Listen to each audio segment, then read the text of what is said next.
Du Moyen-Orient à l'Europe, un même schéma semble se répéter. C'est le constat d'une étude intitulée MENA's Islamist Takeover and Similarities in Europe Today, publiée en octobre 2025.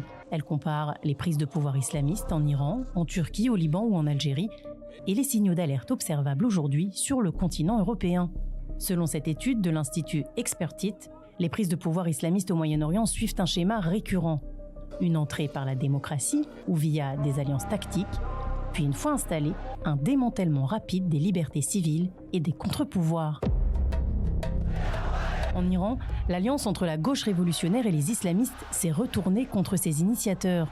Quelques mois après la chute du Shah, les libéraux et les marxistes sont éliminés ou exilés. L'État impose la charia, le voile devient obligatoire, des milliers d'opposants sont exécutés. En Algérie, le Front islamique du salut remporte jusqu'à 57% des voix aux élections locales de 1990. Ses dirigeants rejettent explicitement la démocratie. Cela là est source de pouvoir, pas le peuple selon eux. Lorsque l'armée annule les élections 2 ans plus tard, le pays bascule dans une décennie de guerre civile qui fera jusqu'à 200 000 morts. En Turquie, l'AKP d'Erdogan arrive au pouvoir par les urnes en 2002 avec un discours pro-européen. 20 ans plus tard, médias muselés, justice purgée, opposants emprisonnés, conversion de Sainte-Sophie en mosquée en 2020, retrait de la Convention d'Istanbul. Pour les auteurs de l'étude, il s'agit d'un islamisme progressif fondé sur les institutions démocratiques elles-mêmes. Au Liban, le Hezbollah illustre une autre trajectoire, celle d'un État dans l'État. Soutenu par l'Iran, le mouvement construit écoles, hôpitaux, médias, mais aussi une force armée plus puissante que l'armée régulière. Depuis 2008, il détient un droit de veto de fait sur les décisions gouvernementales.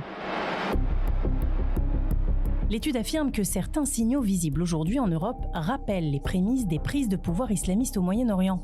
Dans plusieurs capitales, des mouvements d'extrême gauche et des organisations islamistes manifestent ensemble, notamment autour de slogans comme « From the river to the sea ».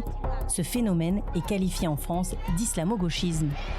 En Belgique, un parti nommé Islam a clairement affiché son objectif, instaurer la charia et séparer hommes et femmes dans les transports. Aux Pays-Bas, le parti Denk s'adresse spécifiquement à l'électorat musulman avec une rhétorique proche de celle du parti islamo-conservateur turc AKP. En Grande-Bretagne, le maire de Tower Hamlets a été soutenu par un réseau islamiste local avant d'être destitué pour fraude.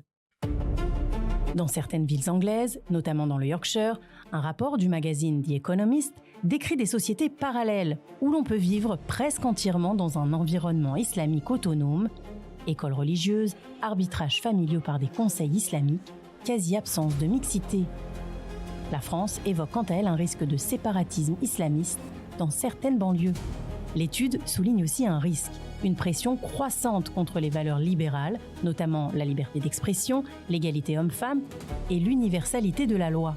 Par exemple, une autocensure sur les sujets liés à l'islam depuis l'attentat de Charlie Hebdo, des pressions familiales ou communautaires sur les femmes dans certains quartiers, ou encore l'influence de conseils islamiques sur des décisions familiales, parfois au détriment des droits des femmes, comme cela a été documenté au Royaume-Uni.